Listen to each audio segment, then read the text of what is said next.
Welcome aboard, my name is Sharia, and you're listening to a brand new episode of the Aviation Files. Today we will discuss Delta roping in AI technology to help with airfare pricing, Embraer looking at Tunisia for new manufacturing locations, the UK claiming they will soon have a supersonic fighter jet, 2 airlines fined heavily for violating merger agreements, and Etihad bringing back more A380s. So without further ado, let's begin. Delta Airlines is revolutionizing airline pricing by implementing artificial intelligence technology that calculates fares based on individual passenger behavior rather than traditional market factors. Working in partnership with Israeli tech company Fetcher, Delta has developed what it calls a super analyst pricing system that processes vast amounts of real-time data to generate personalized ticket prices for each search.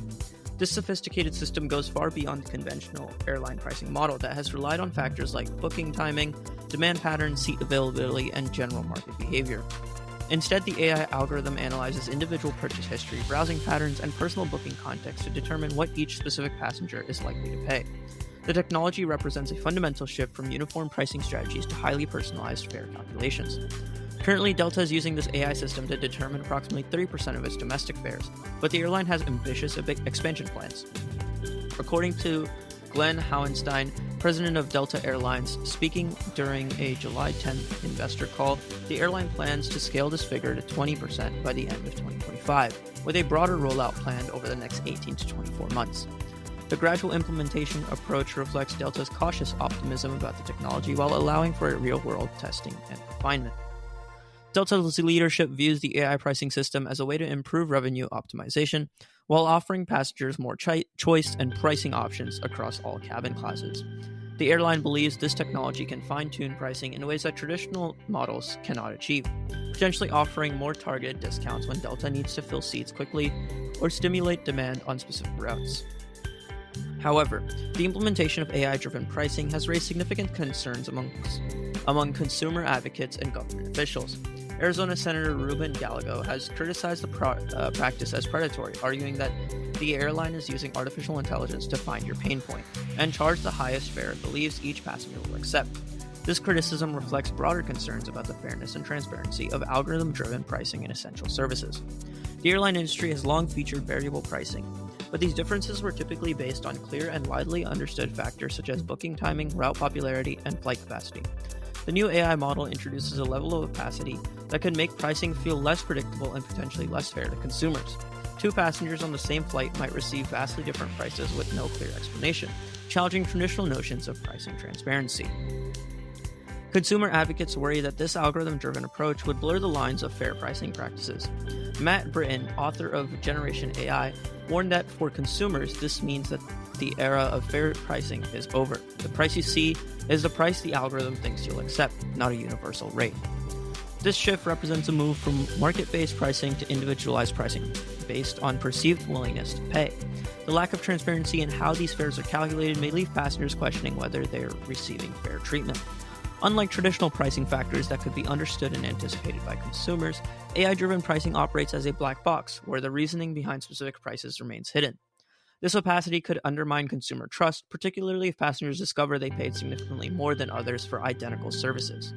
Other industries have experimented with similar AI-based pricing strategies with mixed results. Fast food chains like Wendy's have faced significant backlash when attempting to implement dynamic pricing, though airline pricing operates under different consumer expectations. The aviation industry has historically been more accepting of variable pricing, but the shift to individualized pricing represents a more drastic change that could test passenger tolerance. The success or failure of Delta's AI pricing initiative could set a precedent for the entire airline industry. If the system proves successful without generating significant customer backlash, other major carriers are likely to implement similar technologies. This could fundamentally transform how airline tickets are priced, moving the industry away from the traditional revenue management systems that have been in use for decades. The implementation raises important questions about the future of pricing transparency and consumer protection in aviation. As airlines become more sophisticated in their ability to extract maximum revenue from individual passengers, regulatory oversight may become necessary to ensure fair treatment. The challenge will be balancing airlines' need to optimize revenue with consumer expectations of fair and transparent pricing.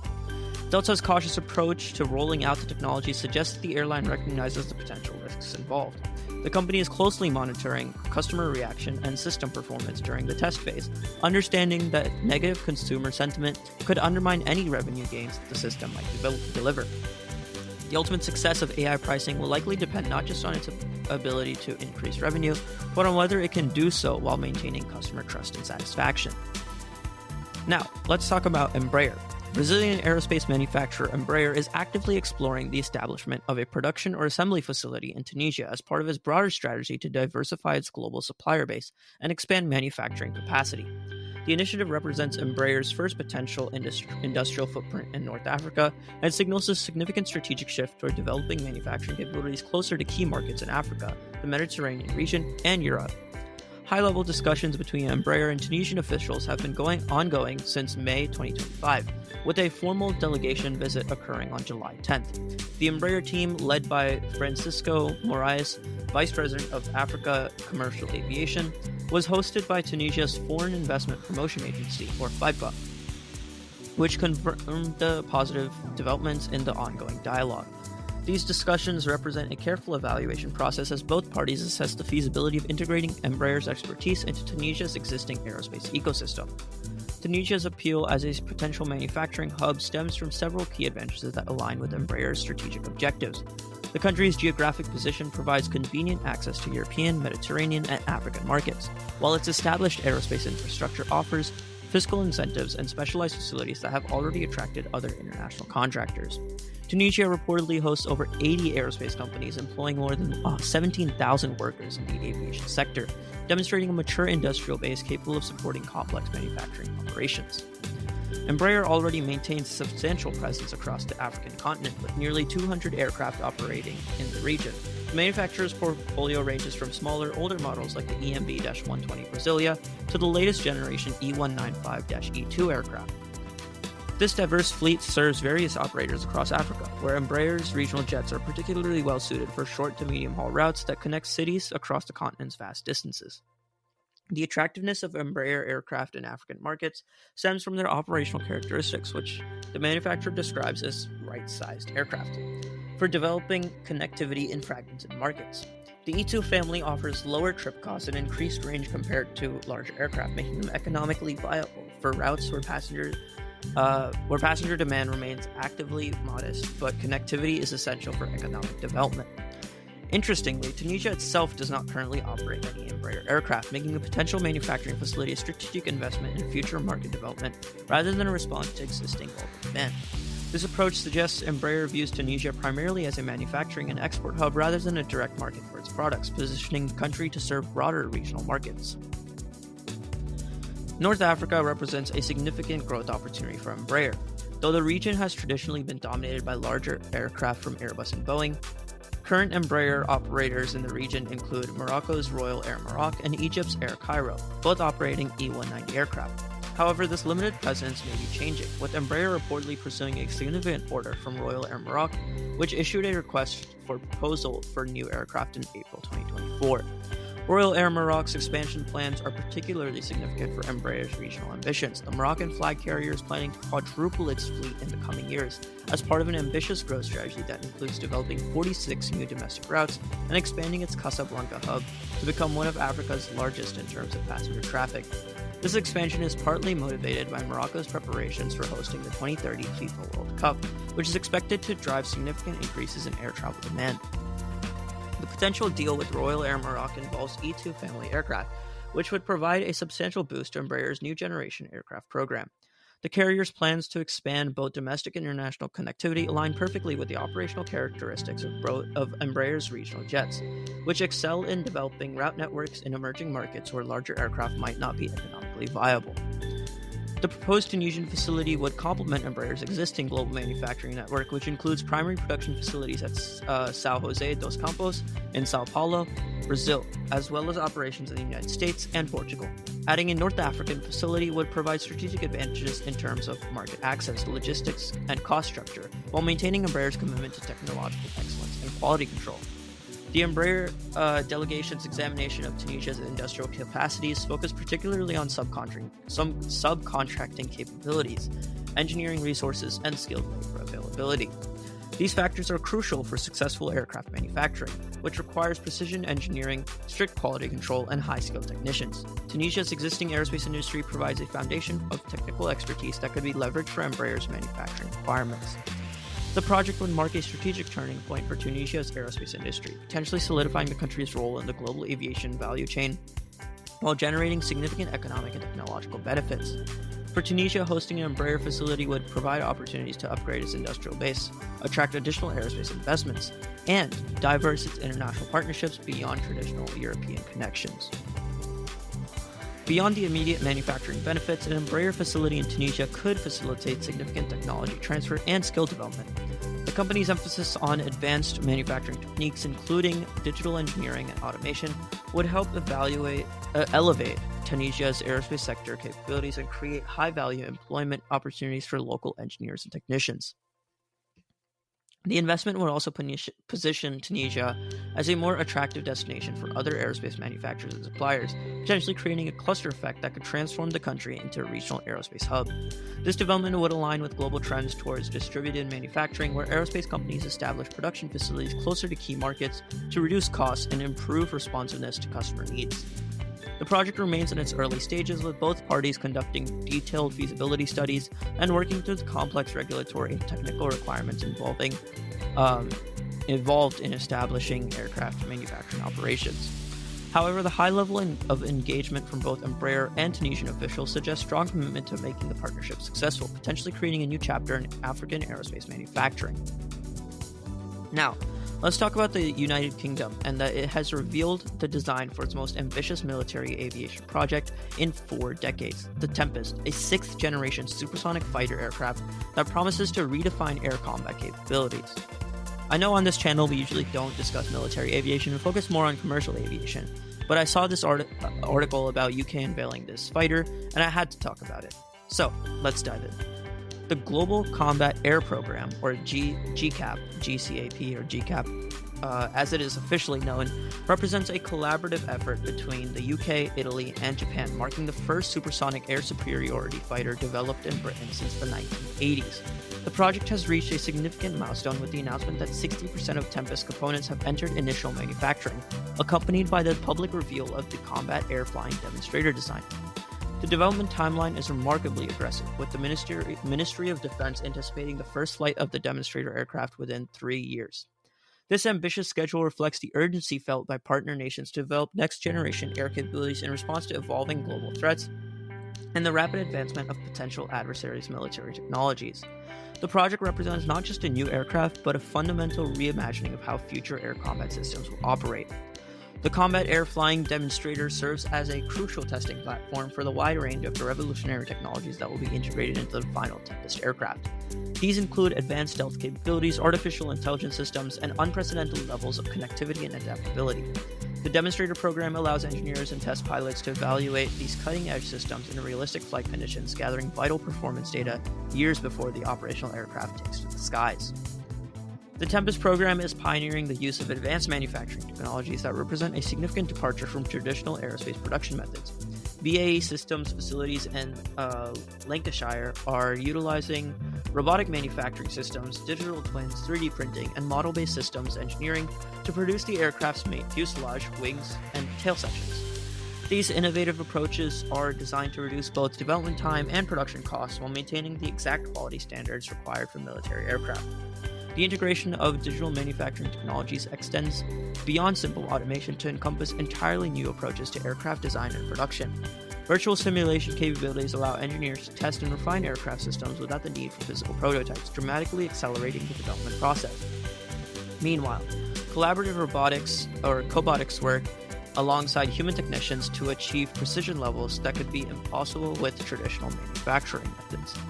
Test pilots from the Royal Air Force, Rolls-Royce, and BAE Systems have already accumulated more than 300 hours of flight time in sophisticated simulators that replicate the combat air flying demonstrator's expected performance characteristics. This extensive simulation program enables pilots and engineers to evaluate flight control systems and conduct realistic flying maneuvers, providing invaluable data about the aircraft's handling characteristics and performance envelope before any actual flight testing begins. The GCAP presents one of the most significant international defense collaborations in recent history, bringing together the aerospace industries of three major nations. BAE Systems leads the UK contribution, while Leonardo represents Italy, and Mitsubishi Heavy Industries anchors the Japanese participation. This partnership structure ensures that each nation contributes its unique technological strengths while sharing the substantial development costs and risks associated with creating a sixth-generation fighter aircraft. The program is designed to create high-skilled employment opportunities across all partner nations while strengthening their respective industrial bases and driving technological innovation. The UK alone expects to engage over 1,000 suppliers in the program, ranging from major aerospace corporations to specialized high-tech small and medium enterprises. This broad supplier base ensures that innovation technical expertise are harnessed from across the entire aerospace ecosystem. The collaboration extends beyond traditional aerospace manufacturers to include partnerships with technology companies that specializing in artificial intelligence, machine learning, and wearable technologies. These partnerships reflect the recognition that sixth-generation fighter aircraft will require capabilities that extend far beyond traditional aerospace engineering, incorporating technologies from the broader tech industry to achieve their ambitious performance goals. The Tempest is being designed as one of the world's most advanced fighter aircraft, incorporating capabilities that define the emerging sixth generation of combat aircraft. Key features include dramatically improved stealth characteristics that will make the aircraft even more difficult to detect than the current fifth-generation fighters like the F-35. Advanced sensor systems will provide unprecedented situational awareness, while integrated artificial intelligence will assist pilots in processing vast amounts of information and making rapid tactical decisions. The aircraft will also feature directed energy weapons, including laser systems that represent a revolutionary advancement in aircraft armament. Variable cycle engines will provide greater range and endurance than current fighters, allowing the Tempest to operate effectively in contested airspace for extended periods. The open architecture design philosophy ensures that the new technologies and weapon systems can be integrated throughout the aircraft's operational life, maintaining its effectiveness against evolving threats. Perhaps most significantly, the Tempest is designed to operate as part of a system of systems, rather than a standalone platform. This capability allows the aircraft to control and coordinate with unmanned aerial vehicles, commonly referred to as loyal wingmen, dramatically multiplying its combat effectiveness. The ability to manage multiple unmanned platforms while conducting its own missions represents a fundamental shift in our air combat doctrine. The Tempest program reflects the UK's determination to maintain its position as a leading aerospace nation while addressing the strategic reality that future conflicts will be fought with increasingly sophisticated air defense systems. The aircraft's enhanced stealth capabilities, extended range, and ability to operate with unmanned systems are specifically designed to ensure air superiority in contested environments, with current generation fighters might struggle to operate effectively. The program timeline calls for the delivery of next-generation combat air capability by 2040 or later, aligning with the expected retirement of current fighter fleets and the anticipated emergence of new threats. This timeline, while aggressive, is considered necessary to ensure that partner nations maintain technological superiority over potential adversaries who are developing their own advanced combat aircraft. The success of the Tempest program will have implications extending far beyond the three partner nations. The aircraft represents the West's response to the development of advanced fighters by Russia and China, and its capabilities will help define the nature of air combat for decades to come. The program's emphasis on international collaboration also demonstrates how allied nations can pool resources and expertise to develop capabilities that might be beyond the reach of any single country. Now, let's talk about commercial aviation again. Right now, we're going to talk about South Korea's Fair Trade Commission and it imposing a record-breaking fine of 12.1 billion won, or $8.7 million, on Asiana Airlines for violating conditions tied to its merger with Korean Air. This penalty represents the largest fine ever imposed in South Korea for a merger violation since 1991, highlighting the seriousness with which regulators view breaches of merger compliance conditions. The fine underscores the FTC's commitment to maintaining market competition and protecting consumer interests in the highly concentrated South Korean aviation market. The violation occurred less than a year after the merger received final approval on December 12, 2024, when both airlines were found to have raised average ticket prices beyond the permitted limits established during the merger review process. The FTC had specifically set price caps that were prohibited fare increases above 2019 levels, adjusted for inflation, a condition designed to prevent the newly merged entity from exploiting its increased market power at the expense of consumers. The speed with which the violation occurred raises questions about the airline's commitment to adhering to merger conditions and the effectiveness of regulatory oversight mechanisms. The fact that significant price increases were implemented so soon after merger approval suggests either inadequate internal compliance systems or a deliberate decision to test the boundaries of regulatory enforcement.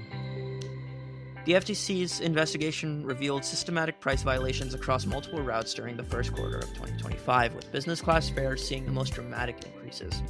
The most egregious violation occurred on the Seoul International Airport to Barcelona El Prat Airport business class route, where fares rose by an extraordinary 28.2% above the permitted limit. This increase far exceeded what could be justified by normal market conditions or operational cost increases. Additional significant violations were identified on other national routes, including business class fares from ICN to Frankfurt Airport, Rome Fiumicino, which exceeded the cap by 12.5% and 8.4% respectively. Even economy class service was affected, with the ICN to Rome route seeing a 2.9% increase above permitted levels.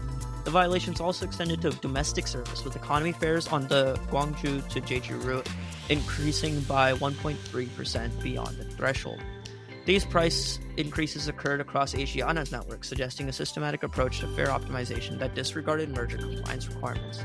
The pattern of violations across both international and domestic routes indicates that the price increases were likely part of a coordinated revenue management strategy rather than isolated incidents or administrative errors. When the FTC approved the Korean Air Asiana merger in December 2024, it imposed stringent conditions designed to preserve market competition and protect consumer interests. These conditions reflected regulators' concerns about creating a dominant player in South Korea's aviation market, where the two airlines combined would control a substantial portion of both domestic and international routes. The regulatory conditions extended far beyond price controls to encompass multiple aspects of airline operations. The FTC mandated that the airlines transfer certain flight routes to competitors to prevent monopolistic control of specific markets. Requirements also included maintaining the number of available seats, preserving service quality standards such as baggage allowances and seat spacing, and ensuring that these conditions remain in effect through 2034.